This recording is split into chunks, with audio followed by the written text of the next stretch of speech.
नमस्कार साथियों, मेरा नाम है सुरेंद्र सिंह। मेरे एक साथी का फ़ोन आया जो अधिकांश गुस्सा रहा करते थे। उन्होंने मुझे कहा कि गुस्से के ऊपर कोई मुझे टिप्स बताएं। तो मुझे लगा कि ये है बेसिक ज़रूरत है पूरे देश की, पूरी दुनिया की। और गुस्से से इंसान अपने ऊपर बहुत सारी चीज़ें ऐसी कर लेता है जो उसे नहीं करनी चाहिए।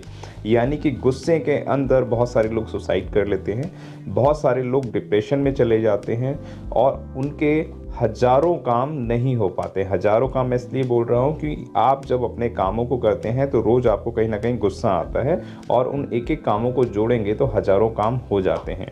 एक फ़िल्म का डायलॉग मुझे यहाँ पे याद आ रहा है। अमरीश पुरी का एक डायलॉग था कि अपने गुस्से को पालना सीखें, यानी कि अपने गुस्से को पालें। और मुझे लगता है कि आप अपना वर्चस्व इतना बढ़ा लीजिए कि जिस इंसान ने आपको गुस्सा दिलवाया था वह भी आपसे मिलने के लिए तरसे। यहाँ पर मुझे एक गौतम बुद्ध की बात याद आती है और गौतम बुद्ध ने कहा था कि मध्यम मार्ग को चुनें। यानी कि अगर आप जीवन में किसी भी परिस्थिति में फंस जाते हैं, यानी कि आप गुस्सा बहुत ज़्यादा कर रहे हैं और नरम भी नहीं हो पा रहे हैं, तो आप अपने मुंह को बंद कर सकते हैं। यानी कि एक्शन और रिएक्शन नहीं होगा। घर के अंदर पारिवारिक मतभेद, मनभेद नहीं होंगे। यानी कि अगर आपके पेरेंट्स के साथ नहीं बनती है तो वह भी लड़ाई नहीं बढ़ेगी। अगर आपकी वाइफ के साथ या वाइफ की आपके साथ नहीं बन रही है तो भी आप इस संकट से बच पाएंगे। यानी कि आप थोड़े से गुस्से को, अगर समय को निकाल देंगे, यानी कि वह जो गुस्से वाला समय था अगर वह निकल जाएगा तो आप यकीन मानिए कि रिश्तों के अंदर फिर दोबारा से सुधार होगा। क्योंकि जब गुस्सा होते हैं तो आपके सोचने और समझने की शक्ति खत्म हो जाती है। और जब आप थोड़ा शांत स्वभाव में होते हैं तो आपको और सामने करने वाले गुस्सा जो आपके ऊपर कर रहा था, जो क्रोध कर रहा था, उसको भी समझ में आता है कि शायद मैं इनके ऊपर ज़्यादा गुस्सा कर रहा था। तो थोड़ा सा समय को आप निकालें, यानी कि उस समय के गैप को निकलने दें। उसके बाद आप देखेंगे कि एक अच्छा एटमॉस्फेयर क्रिएट होगा। गुस्से को नियंत्रित करने से आप अपने स्वास्थ्य में भी सुधार करते हैं। यानी कि जब भी आप गुस्सा करते हैं तो आपके चेहरे का ग्लो बिगड़ जाता है और आपकी हार्ट भी बहुत तेज़ी से बढ़ने लग जाती है। रक्त संचार भी आपका बहुत तेज़ी से, ब्लड सर्कुलेशन शरीर के अंदर दौड़ने लग जाता है। यानी कि आपकी जो वेन्स होती हैं, जो नसें होती हैं, उसके अंदर भी, नसों का अंदर जो रक्त संचार होता है वह भी बहुत ज़्यादा बढ़ने लग जाता है। तो साथियों, अपने स्वास्थ्य को ठीक रखने के लिए, यानी बीपी, शुगर जैसी तमाम परेशानियों को बढ़ाने के लिए, डिप्रेशन जैसी तमाम, माइग्रेन जैसी परेशानियों से बचने के लिए गुस्से को थोड़ा सा नज़रअंदाज कर सकते हैं। चेहरे पर थोड़ी मधुरता लाएं, थोड़ा सा प्यार झलकाने की कोशिश करें। और वह समय जो मैंने आपको बताया था, अगर आप उस समय को निकाल देंगे, यानी कि जो गुस्से वाला समय अगर वह निकल जाएगा, तो आपका स्वास्थ्य काफ़ी अच्छा रहेगा और आप अपनी लाइफ के अंदर स्वस्थ और मस्त रहेंगे। और जैसा कि मैंने आपको पहले बताया था कि अमरीश पुरी का डायलॉग जो था, वह कहता है अमरीश पुरी का डायलॉग के अंदर कि अपने गुस्से को पालना सीखिए। यानी कि गुस्सा आपको प्रेरणा भी देता है। अगर आपने उस गुस्से को पाल लिया कि आपके पेरेंट्स ने अगर आपको बोला कि आप ऐसा नहीं बन सकते या आप ऐसा नहीं कर सकते, आपके अंदर कुछ करने की क्षमता नहीं है, तो यह आपको चुनौतियां भी देता है। यानी कि उस गुस्से को आपको समझना है कि यह कार्य मैं औरों से बेहतर कर सकती हूँ या कर सकता हूँ। यानी कि जब आप इस गुस्से को पालना शुरू कर देंगे और गुस्से को पालने के बाद उस पर एक्शन करना शुरू कर देंगे, यानी कि जो चुनौती आपको दी है, तो आपका लक्ष्य और बड़ा हो जाता है और उस लक्ष्य के ऊपर आप काम करना और अच्छे से कार्य शुरू कर देते हैं। जब भी आप गुस्से को पालते हैं तो आपका आत्मविश्वास और ज़्यादा बढ़ जाता है।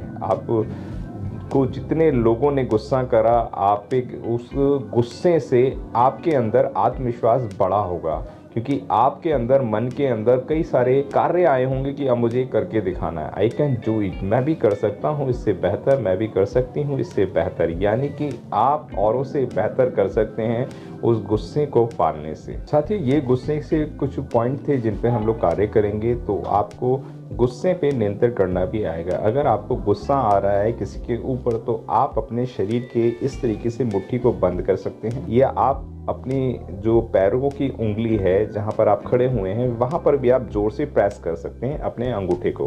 तो आपका गुस्सा काफ़ी टर्न होके वहां तक चला जाएगा।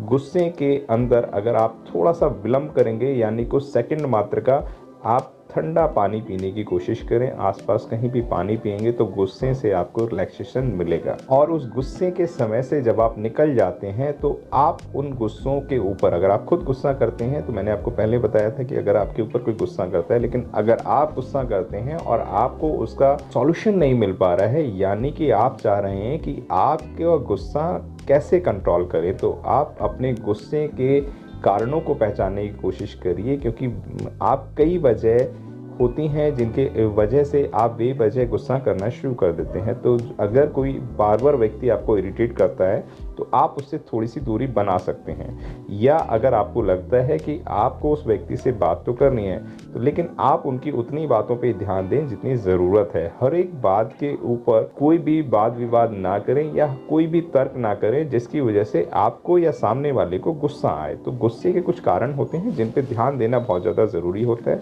और अगर आप उन गुस्सों जो कारण है गुस्से बार बार आने का, आप उसका सॉल्यूशन और निवारण भी खुद कर सकते हैं। और साथ ही गुस्सा अगर आता है तो आप अपने मूड को बिल्कुल चेंज करने की कोशिश करें, यानी कि आप उस समय परिस्थितियों को तुरंत बदलाव करें और वहाँ से आप जाने की कोशिश करें। यानी कि अगर आपका बॉस गुस्सा कर रहा है तो आप वहाँ से जा नहीं सकते हैं, लेकिन आपको सुनना पड़ेगा। आपको पहले पॉइंट्स के अंदर मैंने बताया था, आप अपनी अंगूठी दबा सकते हैं, अंगूठा दबा सकते हैं इस तरीके से, या अपने पैरों को, अंगूठे को दबा सकते हैं, क्योंकि आपके चेहरे पर भी वो भाव नज़र नहीं आने चाहिए। और अगर आप ऐसा करेंगे तो आपको गुस्सा आना कम हो जाएगा। यहाँ पर मुझे एक बुद्ध की बात याद आती है कि, और बुद्ध की बात ये आपको सुननी और समझनी बहुत ज़्यादा ज़रूरी है। गौतम बुद्ध एक बार अपने प्रवचन कर रहे थे और प्रवचन करने के बाद वहाँ पर कोई व्यक्ति आता है और गौतम बुद्ध को बहुत सारी गालियाँ देना शुरू कर देता है, यानी कि वह अपशब्दों का इस्तेमाल करना शुरू कर देता है। और इतना कहने के बाद वो काफ़ी क्रोधित और गुस्सा होने के बाद वह वहाँ से चला जाता है। बुद्ध से तमाम लोगों ने पूछा, आपने इसका कोई जवाब नहीं दिया? तो उन्होंने कहा कि उसने गुस्सा किया, मैंने लिया ही नहीं। लेकिन जब वह अपने घर पहुंचता है तो घर पर पहुंचने के बाद उसके आस पड़ोस के लोग, उसके परिवार के लोग बताते हैं कि आपको गौतम बुद्ध के ऊपर गुस्सा बेवजह होकर आए। गौतम बुद्ध ऐसे नहीं है, आपको माफ़ी मांगनी चाहिए। तो उस व्यक्ति को भी अपने गुस्सा होने पर एहसास हुआ और वह अगले दिन गौतम बुद्ध के पास गया और उनके चरणों में गिर पड़ा। जब वह गौतम बुद्ध के चरणों में गिरा तो गौतम बुद्ध ने उसको दोनों हाथों से उठाया और उठाने के बाद पूछा, आप कौन हैं और आप मेरे चरणों में क्यों गिरे हुए हैं? तो गौतम बुद्ध की इस बात को सुनकर वह व्यक्ति बड़ा अचंभित रह गया और उसने कहा, आपने मुझे पहचाना नहीं? गौतम बुद्ध ने मना किया कि मैंने आपको वाकई में नहीं पहचाना है। व्यक्ति ने कहा कि मैं कल आपके ऊपर बहुत क्रोधित होकर गया था, मैं आपके ऊपर बहुत ज़्यादा गुस्सा होकर गया था और आप कह रहे हैं कि आपने मुझे पहचाना नहीं। तो गौतम बुद्ध ने कहा कि आप अपना कार्य कर रहे थे और मैं अपना कार्य कर रहा था, यानी कि जो आप क्रोध कर रहे थे वो मैंने लिया ही नहीं। यानी इसको बोलते हैं एक्शन और रिएक्शन। जब आप किसी के एक्शन का रिप्लाई नहीं देंगे तो उसके ऊपर एक्शन का रिएक्शन होगा ही नहीं। तो गौतम बुद्ध की इस बात को सुनकर उस व्यक्ति ने अपने मन से क्रोध को निकालने का प्रण कर लिया और उससे उसका जीवन बहुत सुंदर बन गया। तो दोस्तों, आप भी अपने गुस्से की लत या सामने वाले की गुस्से की लत को सुधार सकते हैं। कोशिश आपने करना है, प्रयास आपने करना है। साथियों, वीडियो कैसा लगता है अपने विचार हमारे कमेंट बॉक्स में अवश्य लिखें। वीडियो अच्छा लगता है इसको लाइक करें, शेयर करें और चैनल को अभी तक आपने सब्सक्राइब नहीं करा है तो सब्सक्राइब करें। आपको लगता है कि किसी विषय को लेकर मैं आपको उस विषय पर वीडियो बनाऊं तो आप कमेंट बॉक्स में आप हमें अवश्य लिखें। मैं उस पर कोशिश करूंगा कि आपके लिए वह वीडियो अवश्य बनाएं। मिलते हैं अगले वीडियो में।